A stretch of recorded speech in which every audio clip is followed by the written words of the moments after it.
Hey friends, it's me, Kayla, and I am very thankful that you clicked on my video today. I was sitting here crocheting, and I just thought I would turn the camera on and give you guys an update of what is going on in my family. And I want to say welcome to all the new subscribers, and welcome back to anyone who has been subscribed to me.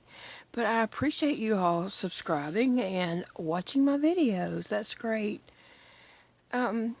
So today's video is about my dad.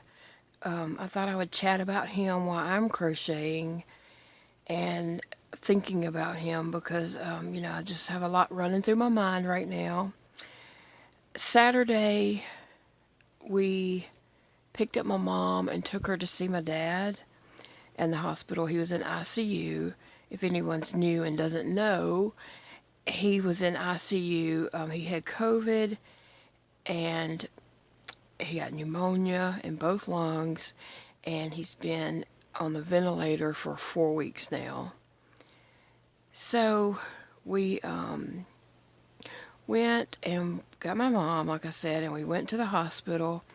And when we walked in the ICU room, just the look of him was totally opposite of what we had saw when we were before.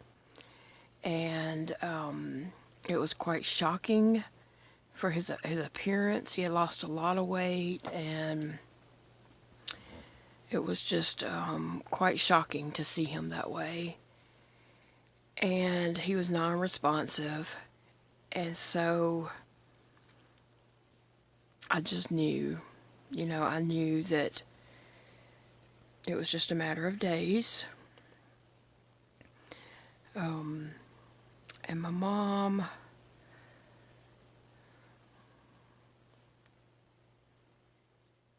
was in denial.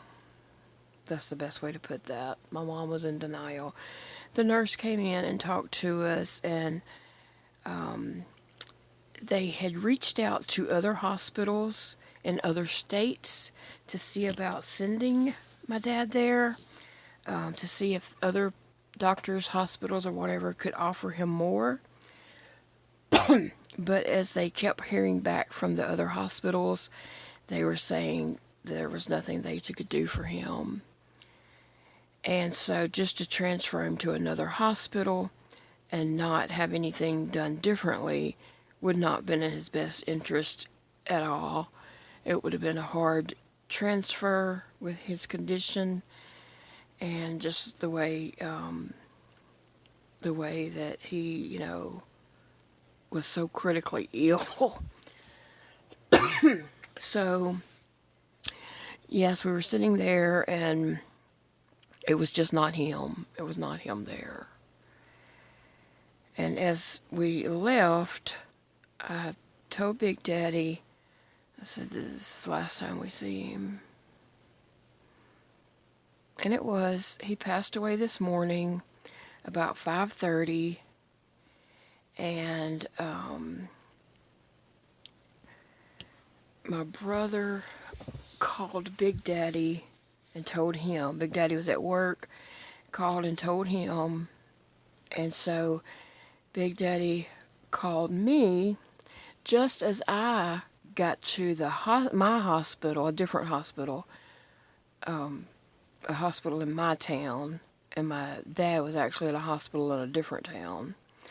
But as soon as I got to my hospital for my doctor's appointment, and I was at the glass window checking in, my phone started ringing, and I got it out of my back crochet bag, and I saw that it was Big Daddy, and I was like, well, he knows I'm at my doctor's appointment. And so I was trying to get the phone as I was finishing up telling the lady the last bit of info, and it was Big Daddy, and he said that my dad passed away. So that was just, even though I knew, it was still hard, right? We're never prepared to lose a loved one, especially somebody that's been in your life a long time. You're never prepared, even if you know it's coming.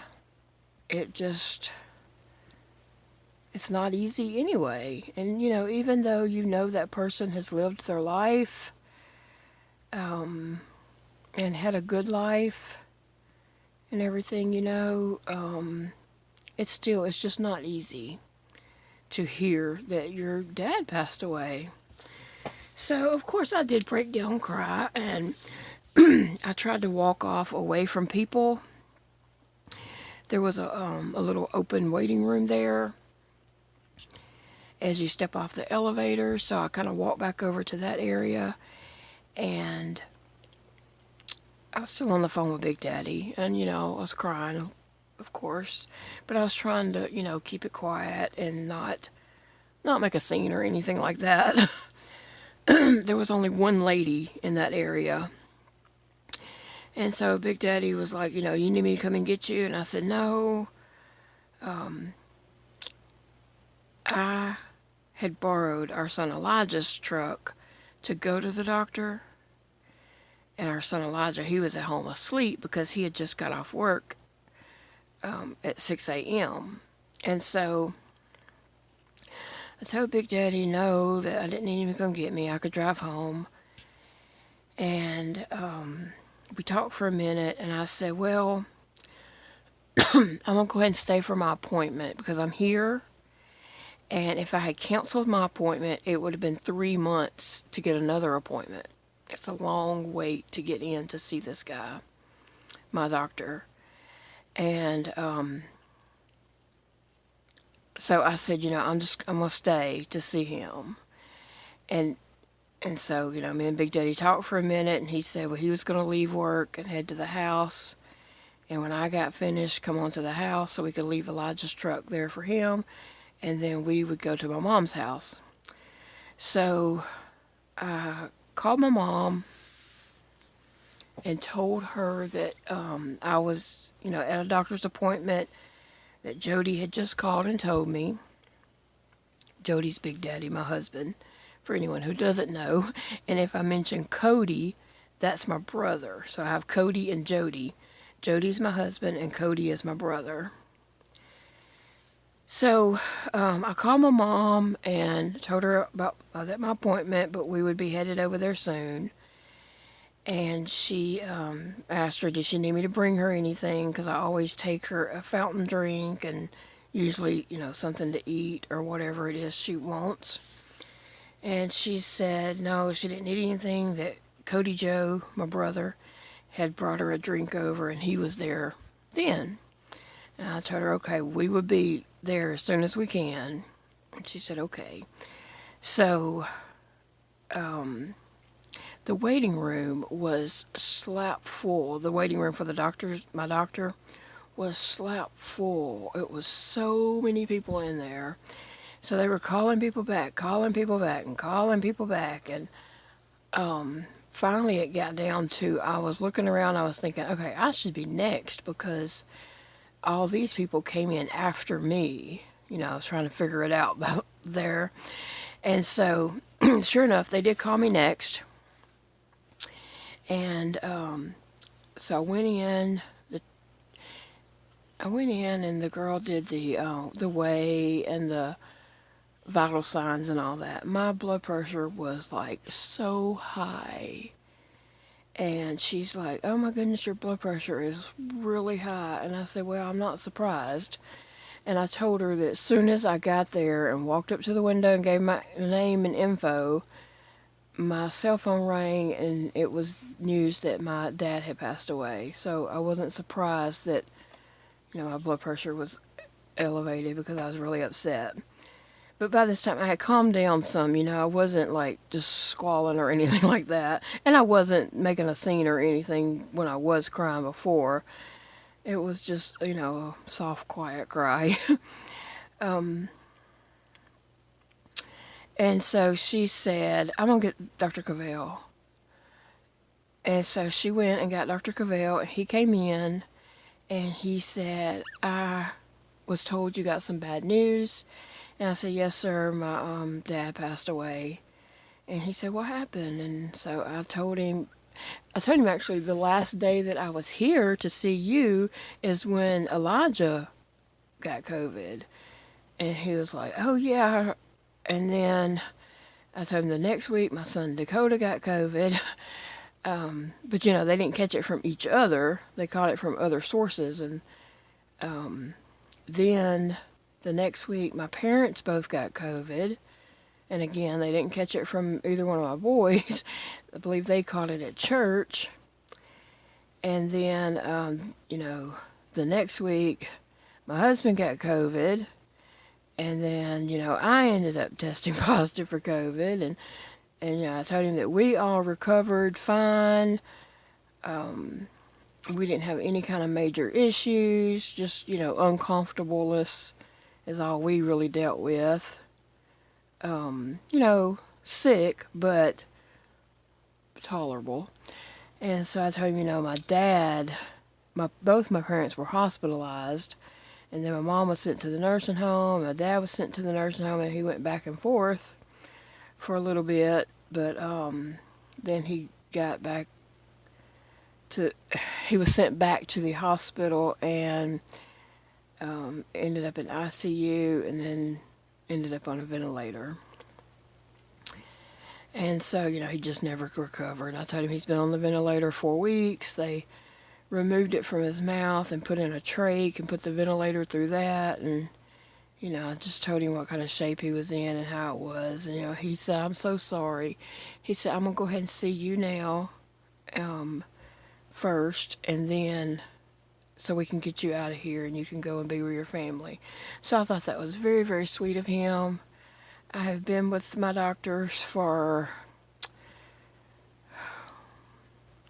probably close to 20 years. I've been with this doctor for a long, long time. And so I just thought that was very sweet of him to even, you know, care, show concern, you know, to come and see me as his first patient of the day to get me out of there so I could go and sit, you know, be with family and everything. So that's what I did. I had my appointment and I left there and went home, and Big Daddy came on in and we went to my mom's. And so by that time they had an appointment already to go to the funeral home to make arrangements and fill out paperwork and all that kind of stuff. So we went to the flower shop and picked out flowers for the casket and flowers from all the grandkids. And so then we went to the funeral home and made those arrangements and picked out the casket and you know, gave all the information they needed to fill out for the obituary and stuff like that. And if you're curious, I will leave the link to my dad's obituary below. You can, you know, welcome to click on that and read it if you would like to. And, you know, don't worry about it if you're not interested. I know some people might be interested, so I'll just leave the link. But at the funeral home, I mean, they had just got him in and hadn't done anything to him. We hadn't taken clothes up there yet or anything. But my mom wanted to see my dad, so they put him in a room, basically on a table, wrapped, covered up all the way up to his neck, so we could just see his head. But we went in and saw him. It just didn't look like him. It really just did not look like him. He had lost so much weight over the last month, or even 2 months while he was sick. I mean, he had just lost so much weight. It was unbelievable. So we saw him, and it was sad. You know, my mom is having a hard time, as you can imagine, because she really felt like she was going to bring him home, even though it was explained to her that that was not possible. If he did survive, that he would go to a long-term nursing facility and then eventually a nursing home, because he would not be able to live at home. he would need the medical care and, all this.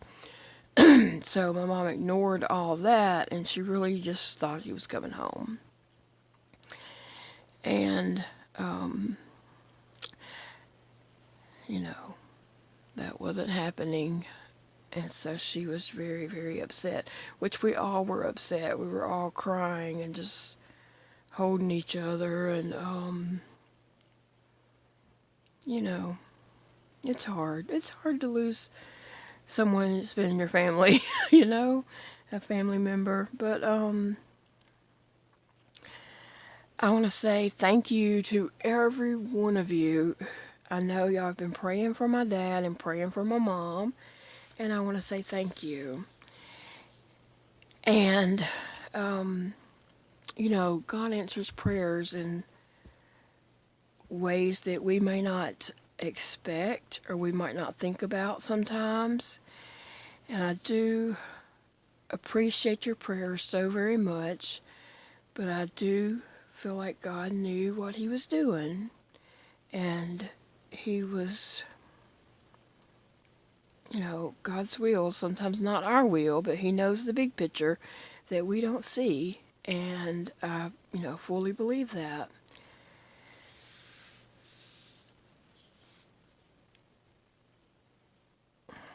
I know from what I could see, I'm not a professional. I don't have any medical degrees or anything like that, but I know just from my little experience with my conditions, I know that I could see things going on with my dad that was going to be issues later on if he did survive.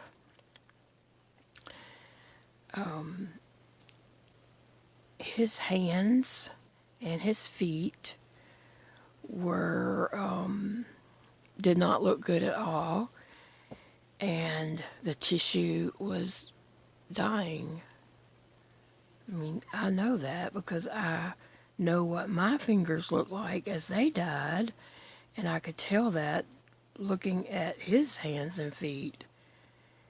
And so I know that my dad would not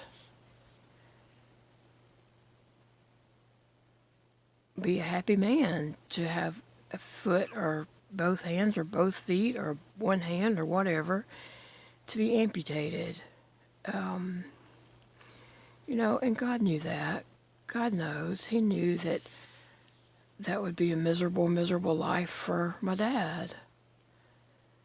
And so I'm just looking at this with, common sense that he would not have wanted that. He would not have wanted to live that way. My dad was very active, very, a very hard-working man who kept busy all the time. So that would not have done him. He would not have been happy that way. It would have been quite sad. Even though we're sad now, that would really have been sad to see him suffering and living like that. So, I'm looking at it in that way. And I know that he was having a hard time on that vent, like his body was just working against it. So I know he's not suffering anymore. And sometimes that's just the way we have to look at it, right? I'm sure many of you have lost loved ones and, had to come to peace with it. And basically that's what I'm trying to do. He passed away on Monday morning. For some reason, my mother wants to wait and have the funeral on Saturday morning. I wish that we would have went ahead and, had it say Thursday morning, had visitation on Wednesday night and funeral on Thursday, because he was not sent off for an autopsy We're not waiting on family to come in from out of town or anything like that. So I really just don't know what the purpose of waiting so long is. But that's what she wanted to do, have visitation on Friday night and have the service on Saturday morning. Y'all, it's going to be a long, long week. I'm talking a long week.